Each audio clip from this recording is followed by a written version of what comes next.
Donc voilà, et j'ai appris que mon camarade là-bas a également été chef de projet. Okay, so I have a help today, so thank you. So here is what we are going to do. It's going to be more, I'm going to present some things, and then I also want to engage a question and answer Q&A. So this presentation can be useful to structures who wonder how to become accessible in the meaning of including more singers with disabilities. And I also do that with orchestras.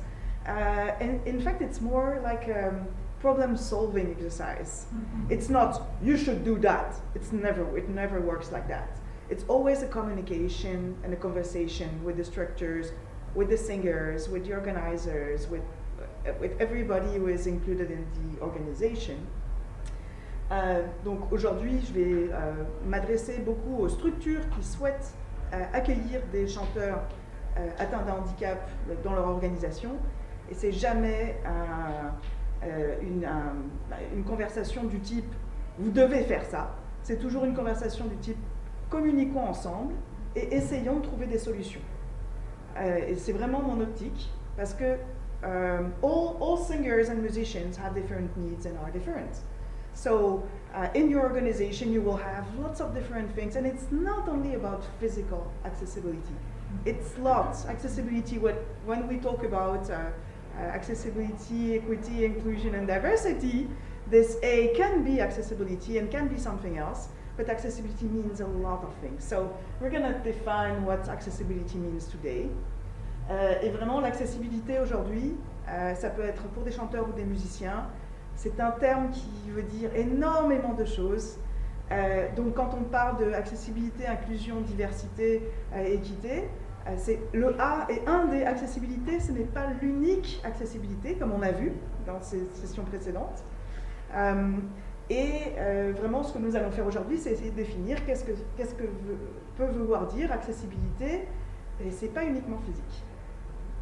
And so the question I get all the time is, how do I get singers with disabilities in my choir or in my orchestra, and musicians? And so this is really what we are going to try to explore together. And again, as everybody is different, it's more like a tips exercise, but that's what we're going to do. Aujourd'hui, nous allons vraiment essayer de répondre à cette question que j'ai très souvent. Comment puis-je accueillir des chanteurs ou des chanteuses porteurs de handicap dans mon ensemble? So, we just did 2 years of COVID behind our computers. It was kind of a frustrating thing. We had this frustration of not being able to sing together, but now we have a second option, in person or remotely. Some singers with disabilities felt more confident being remote because they don't have to take their car and drive over there. They don't have to deal with public transit. They don't have to deal with, here we have Wiltrons, which is sometimes very complicated. We have to wait for a very long time. We have to book 1 week in advance. It's kind of complicated. So remote is now an option. It's not something that you should totally, and also for the ASL, the transcriptions, there are lots of things that we can do, especially on Zoom. Et donc on a découvert aujourd'hui, avec 2 ans de pandémie, que on a une nouvelle option maintenant. On peut faire un ensemble, gérer un ensemble à distance.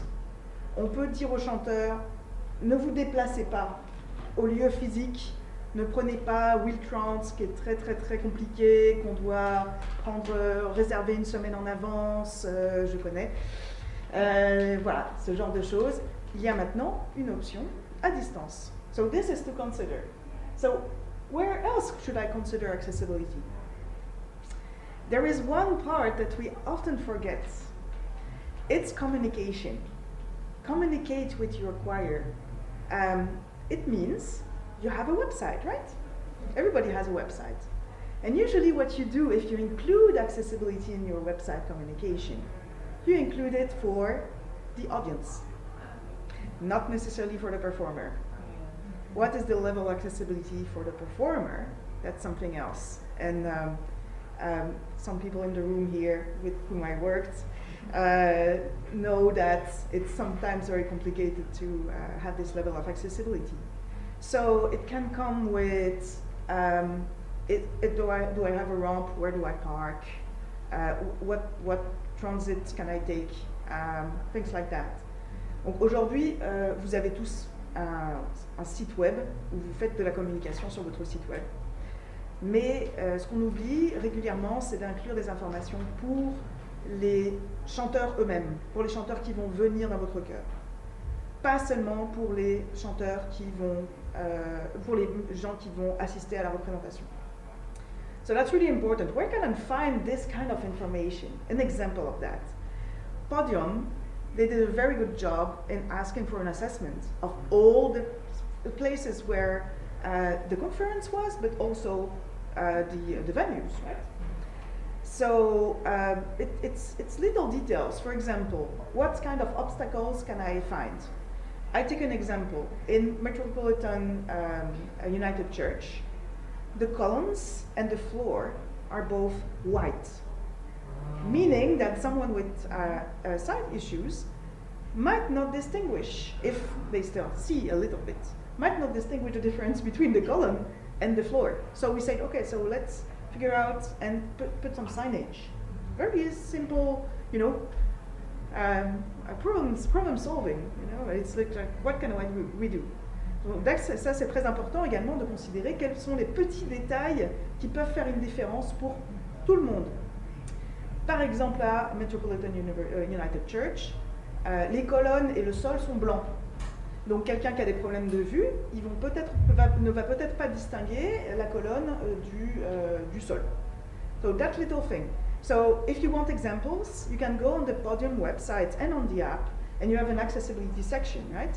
On this accessibility section, you have tons of Word and PDF documents that gives you an idea of what you can include in that kind of thing. So it's everything. It's, do I welcome, of course you will welcome guide dogs, but we say that, yeah, guide dogs are welcome. There is a ramp on the side. This Queen station is not accessible. College station is not accessible. Where to walk, where to go, you know, little details like that. Plein de petits détails sur quelle direction prendre, quelle station n'est pas accessible, quel transport en commun prendre. Donc il y a des documents, il y a une série de documents dans la section accessibilité de votre app Podium et de votre site web Podium, dans lesquels vous pouvez télécharger les exemples. N'hésitez pas. And you can use that for your own ensemble. It can give you some ideas.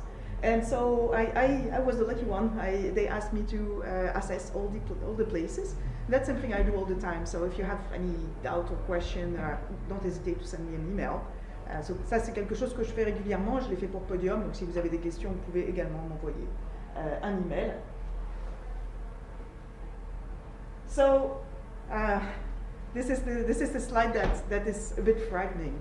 Because usually what happens in that kind of situation, you have someone new in your choir, and this someone has a disability.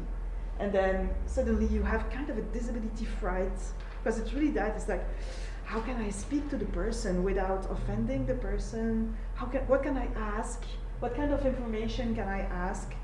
So ça c'est quelque chose qu'on a souvent quand on intègre une nouvelle personne avec un porteur de handicap dans l'organisation. Qu'est-ce qu'on peut...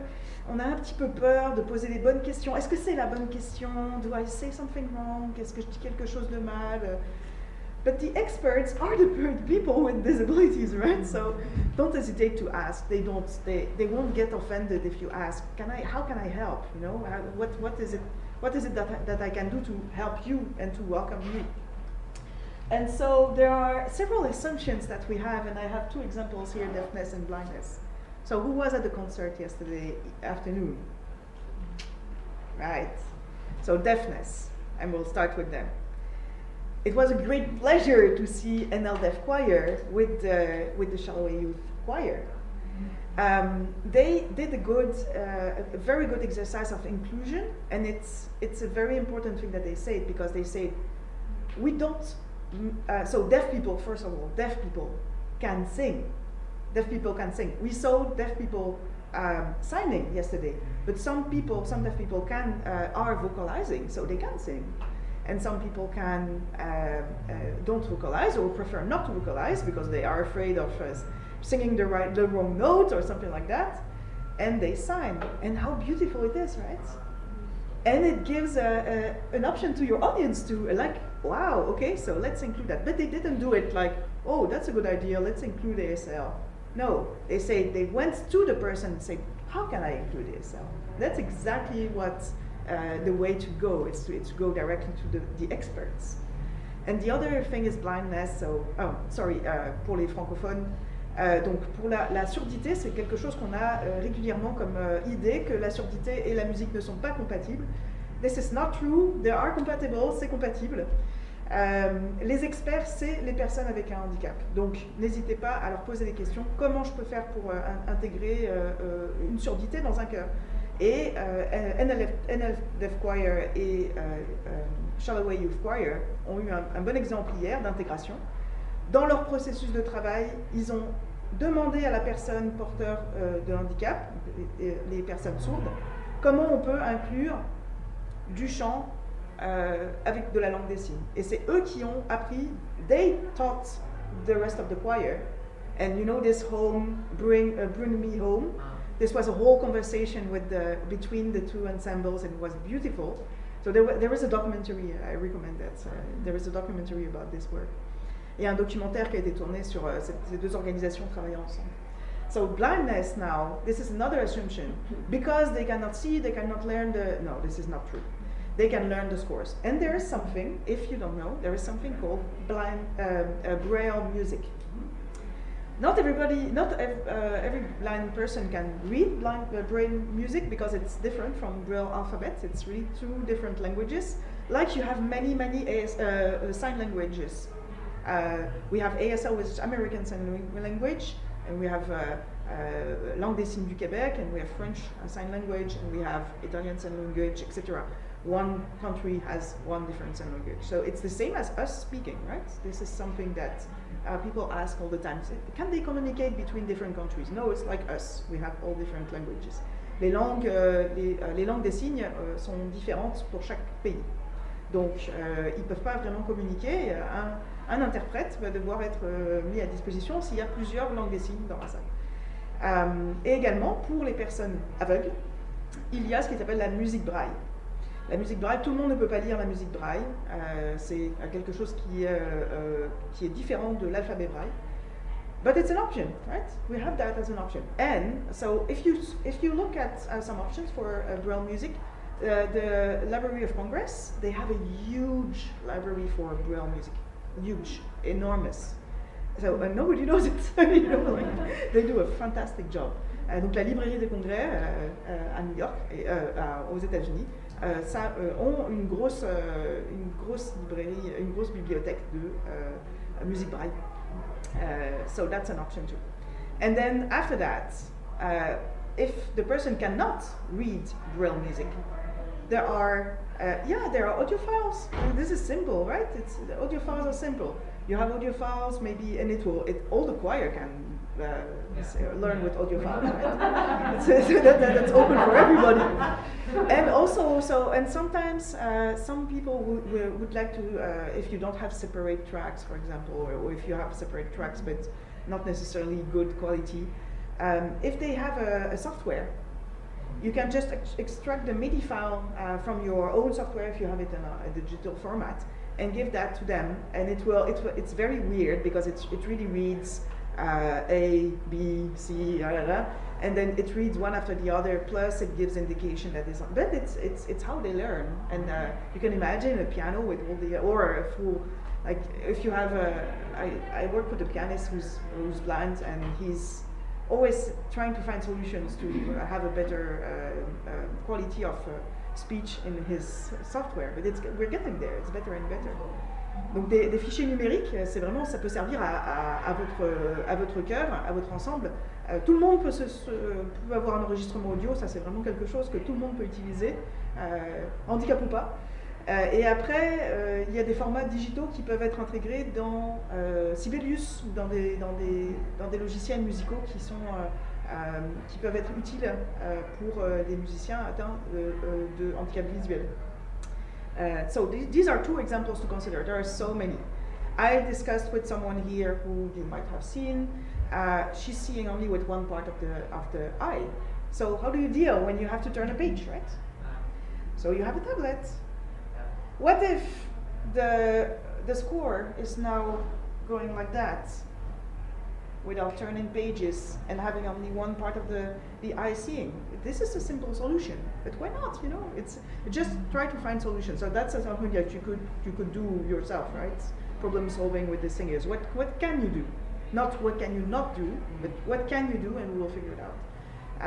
Donc vraiment, l'idée c'est vraiment de travailler sur qu'est-ce que la personne peut faire, qu'est-ce que la personne a comme capacité, et trouver des solutions autour de ces capacités-là. That's why my presentation is called possibilities and not impossibilities. You know?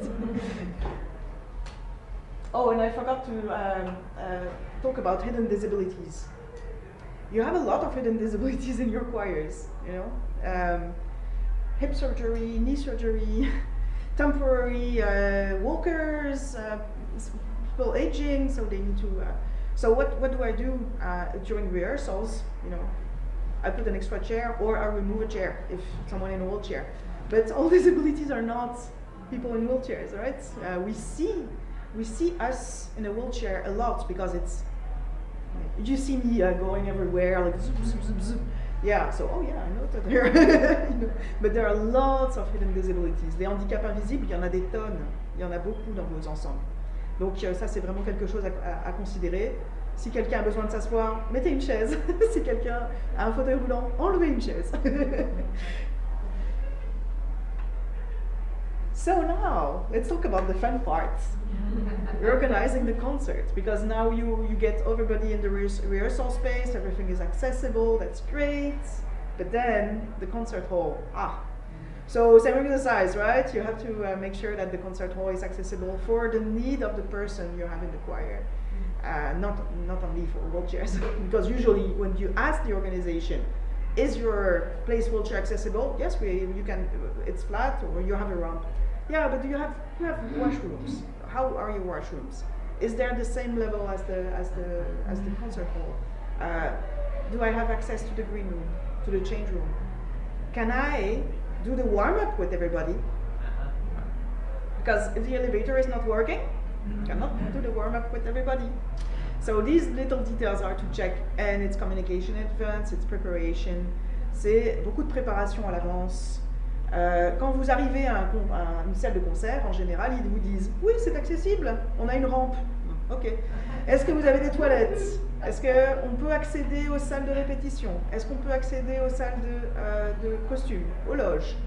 Est-ce qu'on peut s'échauffer tous ensemble dans la même salle, au même niveau? It's all about inclusion. And if you have one person that is on the bottom, it's not fun for the person, right? So that's something to consider. So now, the concert hall and the stage must be accessible, which is okay. Usually we figure out that. All singers should live an equal experience. So it means that before coming to this concert hall, you need to figure out as a conductor, where are you going to put the person with disability? If you have a tenor in a wheelchair, are you going to put the tenor with the altos at the front? No. So you have to figure out in advance. How do I set my stage? And this is one of the examples that you see behind in the background. How do I set my stage? And you have seen in all the concerts, they move all the time. So if they move all the time, we need to figure out that, right? And also, the dress rehearsal. Entrance of the singers. All singers should figure out before the dress rehearsal how to enter, and then you have to rehearse the entrance, right? With all the different disabilities, meaning that choristers will help each other.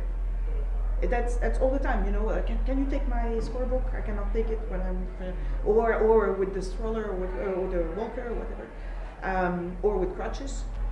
Can you give me an arm to guide me to my section if it's your neighbor or section and you're blind? So things like that. Where do I put my dog when you know, like things like that. You need to figure out a lot of different things. It means communication, a lot, preparation, discussion with the organization.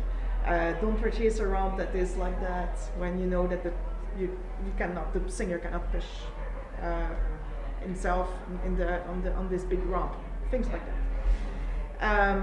So in French, quand vous arrivez à une salle de concert et que vous devez répéter vos répétitions d'entrée, de placement, tout ça, ça doit être fait en avance, ça doit être imaginé en avance. Quand vous avez un chanteur ténor qui est tout en haut et qu'il est en fauteuil roulant, vous n'allez pas le mettre avec les altos. Vous allez devoir reconfigurer, réimaginer. Et puis quand vous avez là, on a vu plein d'exemples de gens qui se déplacent constamment. Ces gens-là, il faut qu'ils imaginent, comment on va se déplacer, comment on va faire. So it's like creating a kind of a script for, a theater or movie play or something like that. So, I want to give a brief conclusion, but I also want, if we have the time, I'm not sure we have the time, but also want to hear from you if you have any issue. And if we don't have the time, just come to me and we'll book me with the app or chat, no problem with that. So, as you have seen, it comes from big details. My concert hall is accessible, my place, my church is accessible. Okay, what does it mean? To small details. It's okay, what chair should I remove when we are preparing? Oh, also, one thing. If you have a place with an elevator, for example, for the rehearsal, if the key is at the second floor, there might be an issue.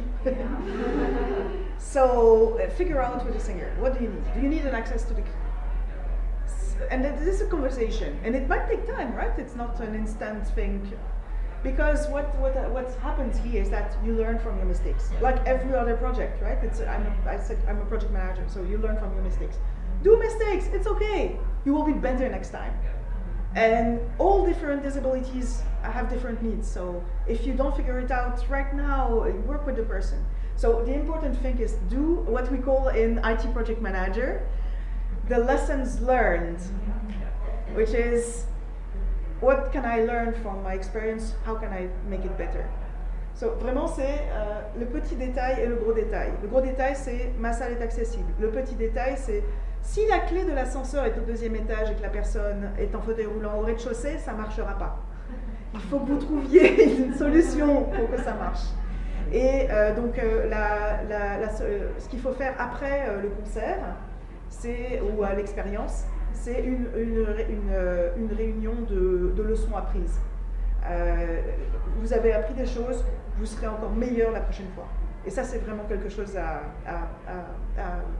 se souvenir. Thank you very much. Merci.